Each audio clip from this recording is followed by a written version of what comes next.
Hey guys, it's Coach Gaglione here. This is another edition of our Pit Stop to 220. It's our final episode. If this is your first time stopping by, I'm Coach Gaglione. This is Gaglione Strength, and I've been involved with powerlifting and strength coaching for over 14 years. This is chronicling my weight loss and my own personal strength journey. I've been competing in every weight class, from the 198 class upwards of super heavyweight. Been as heavy as 340 pounds, sitting about 230-ish pounds. Recapping my last competition in October of 2020 of this year. I competed in my first bodybuilding show at a stage weight of 198 pounds. Over the last several years, I set out a goal to squat 800 pounds in 6 different weight classes. First and only known man to do that. So now I just kind of have some other goals. That was like a long goal that took a couple of years to do. It took me a couple of years to get my weight under control, lose over 100 pounds and keep it off. Working toward that kind of elusive 2,000 total mark, which is kind of a huge milestone for a lot of power lifters. And it's still something that's kind of been on my bucket list even to this day, 14 years into it. And I've had the strength oftentimes in my career, but I was never able to kind of put all my big lifts together. I've squatted 900 pounds in competition before. I benched 575. I pulled 660 in competition. I pulled 700 in the gym, and I even squatted 1,000 pounds in training. So I just never really kind of put it together on a meet. I only had 8 weeks to prep for it. The previous 10 months I was dieting and focused on bodybuilding exclusively. So not to say I wasn't squatting, benching, and deadlifting at all during that time, but I was in a pretty steep calorie deficit, and that was not the main focus. That was not the primary focus. Here and there I would kind of throw in some kind of work to test myself. And one of the things I definitely realized was, especially in terms of equipped powerlifting, it's a lot more technical. I felt like I didn't really have as much technique practice in my competition equipment as I could have had. Also needed a lot more strength in my hips, especially for my squat and my sumo deadlift. When I was bodybuilding, I was primarily doing more close stand squats and conventional deadlifts, stiff-legged type deadlifts, and I wasn't really barbell benching too much. But I will say the bodybuilding was really helpful in improving, getting my bench moving again, because I was dealing with some shoulder injuries. I have dealt with shoulder injuries for much of my career, even as a high school football player and wrestler. I always had some kind of shoulder issues. So the bodybuilding training was really immensely helpful for kind of getting my bench moving again. So we'll get into the meat. I also want to thank my first sponsor, Camelot Farms, for helping house me to and feed me after my weigh-in. So I weighed in at 216 pounds. This was also a notable weigh-in because I didn't have to sweat, do any sauna or hot baths to make weight. Did a little fasting, did a little water manipulation. We'll have a podcast chronicling that in detail, I should say. Was able to kind of have a nice, luxurious stay in a cabin, and got some good fresh fruit and eggs and farm meat and carbohydrates and some rice and even some homemade pancakes with some blueberries from Maine. So lots of good eating. I was really fueled up and ready to go. Probably had upwards of close to 1,000 carbs after my weigh-in, and that's kind of something that I found been working really well to help replenish my glycogen and make sure that I'm kind of fueled up and ready to go. I find that the day before nutrition is probably even more important than game day, because a lot of times the timing of when you're eating and things like that can get messed up. You don't want to be overly full, just from a performance standpoint, in terms of having to go to the bathroom and things like that. The timing can get weird. So we'll kind of jump right into things. We got to the venue around 8 in the morning. They elected to decide to do the bench only lifters first. The full meet lifters really didn't start until about 11 o'clock, and I was in the third flight. So we got there about 7:30, 8 o'clock. My last squat warm-up wasn't until about 1:30 in the afternoon. So it was very long. I adjusted some of the plans, adjusted my expectations a little bit, because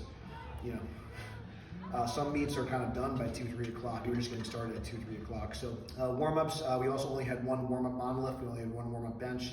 We did have a deadlift bar to warm up on, which was great. That was an added bonus from last year, because we did not have a deadlift bar to warm up on from last year's meet. So this was the Metal Militia World Championships in Lake George, New York. And at the same meet last year, I had a lot of fun. And you can kind of see a lot of the lighting, the ambiance. This is really cool. At a point in my career, I just want to have fun doing these meets, and it was a nice kind of getaway from Long Island, and the atmosphere and kind of the lighting and everything, I think, is second to none. It is a little bit over the top, it is a little bit dramatic, but for me, it keeps things interesting being 14 years into a sport. So I was able to do a couple warm-ups in a row, and that was fine. Last warm-up of 7:05 moved really well.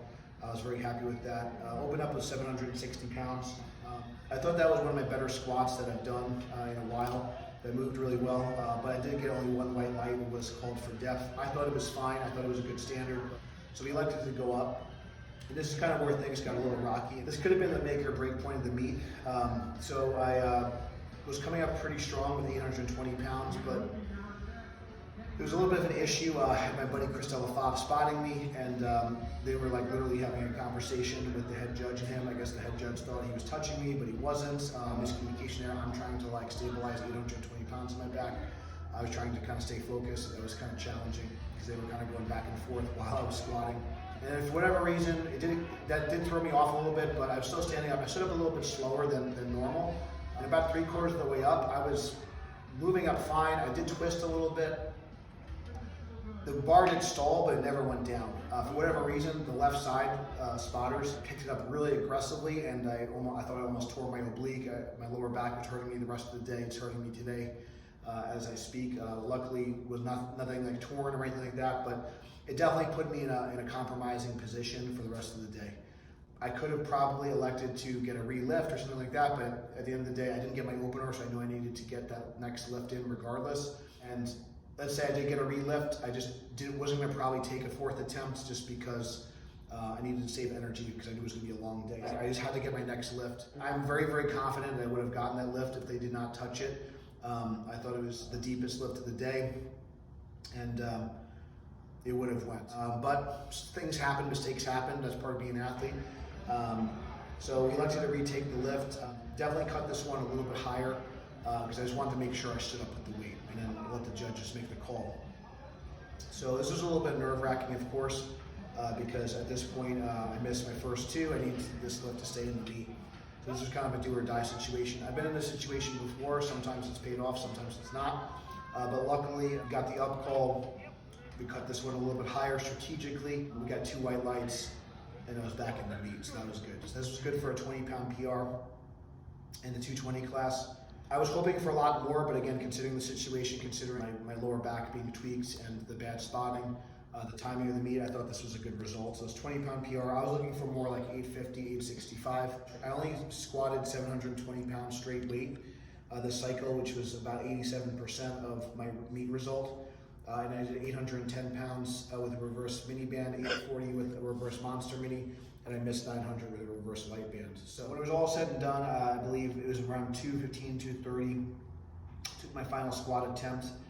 Just happy to be in the meet. I'm not sure if we got like a little bit of footage on this or not, but I did kind of black out a little bit. I did kind of trip. I almost fell on one of the judges, which is kind of funny. I think some people thought I was giving him a hug, that I got a white light from him, but I just kind of tripped and fell. It was a high stage, so.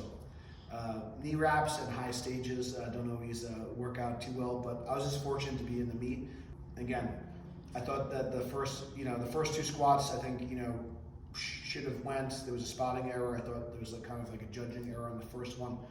That's part of being an athlete, as you roll with the punches. So 20-pound meet PR, a 220 class, 820 squat. Again, fortunate to be in the meet. It was a little bit less than what I wanted. Take the good with the bad. Benching I was kind of excited for, but I knew that, again, my lower back was tweaked a little bit. I'm still kind of recovering a little bit from like a bicep tweak back in September.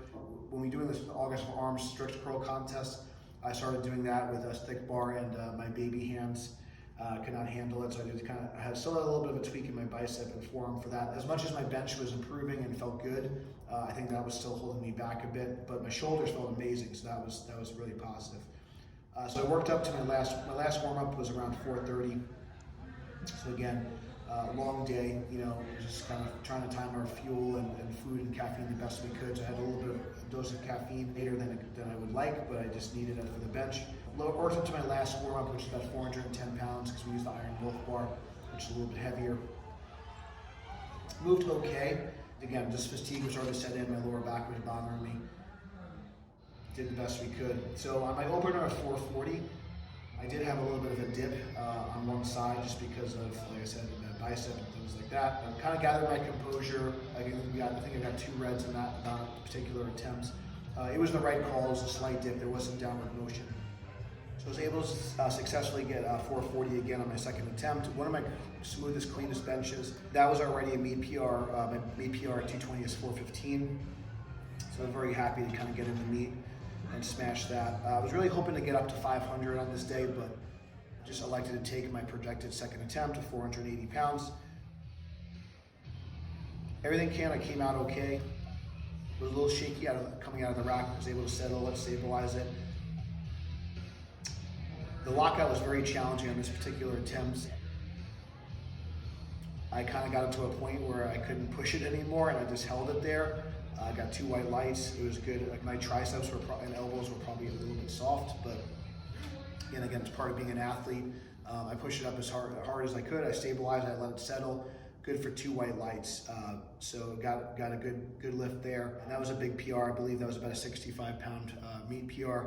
And it gave me a lot of confidence getting back up to that, getting close to that 500 range yet again. I was able to do 495 in training, but again, long day, kind of dealing with the lower back issue from the second squat attempt.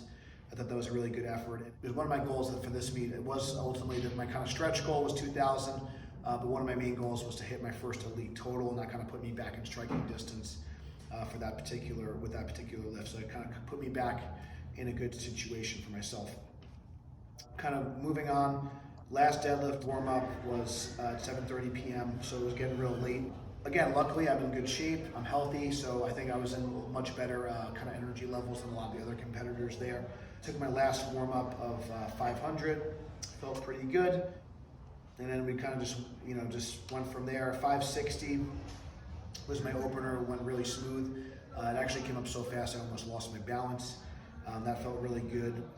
Just kind of adjusting to like the carpeted area and stuff, because that was the first time I think they had a carpet for that. They didn't have carpet the rest of the meet, so that just kind of adjusting my footing from going from the mat to the carpet.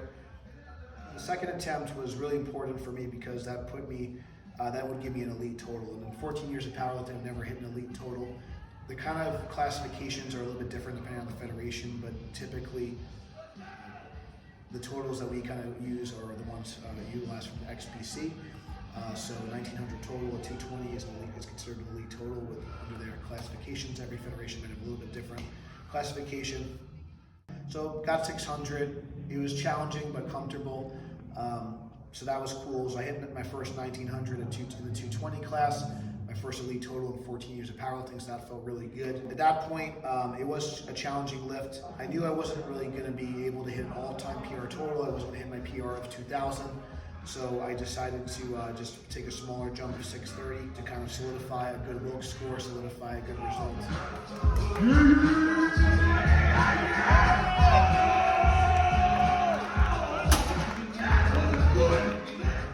It'd be in a good situation to kind of end the meet on a high note. I had also missed 635 in training with reverse bands and only worked up to 560 in training straight weight. So I thought that was a smart call. It was challenging, but I knew the stars were kind of aligning. I got a sign from the man upstairs. I don't know, it was just really weird and bizarre, but the same song came on last year on my final deadlift attempt, and I just knew I had it at that point. It was just something like mentally clicked, and I got the crowd going a little bit. I was having some fun there. It was the last lift of the day, and it was getting close to probably 8:15, 8:30 at night. So I hit 630, stood up with it, got the crowd going a little bit. Got 3 white lights. It was good for a 1930 total, which is my second best total ever, regardless of body weight. It was a PR Wilks, my first elite total. I was pretty darn happy with that. So, well, I still got some work to do. And again, I'm not the best athlete. I'm definitely a better coach. The fact that I'm 14 years in, I'm still making progress. And I think that's kind of the important thing, whether you're kind of changing weight classes or you're trying to be healthier, you're trying to improve your strength. I think it's just always important that we're chasing progress and we're trying to get better. So even though I'm not hitting my absolute numbers when I was super heavyweight, I'm stronger, I'm leaner, I'm healthier, pound for pound, and I'm having fun. I'm still having fun 14 years in. And I think a lot of younger lifters can really learn from that and learn from the patience and learn from the journey being well over a decade in, and I want to do this for many decades to come. So I'm excited. I feel like I'm just kind of almost starting a new chapter in my career, a new chapter in my life, kind of going back between utilizing bodybuilding as a tool and powerlifting as a tool and having actual seasons for them. A lot to learn. I don't want to make this video too long, so we'll have like an additional recap, and I'll talk about what my goals are moving forward in another video. But I think this was a nice way to kind of end 2020 with a bang. I did my first bodybuilding show in 2020. And I had my best pound for pound total in powerlifting in 2020 during a pandemic. So I thought that was pretty darn cool. So I'm proud of myself for that. I hope that you guys learned something from it. I hope you guys learned something from my own experiences and some of the mistakes that I've made and some of the things I've learned along the way. So if you found this video helpful, please subscribe. Please check out the links below. Thank you guys so much for watching. And until next time, stay strong, and we'll see you soon.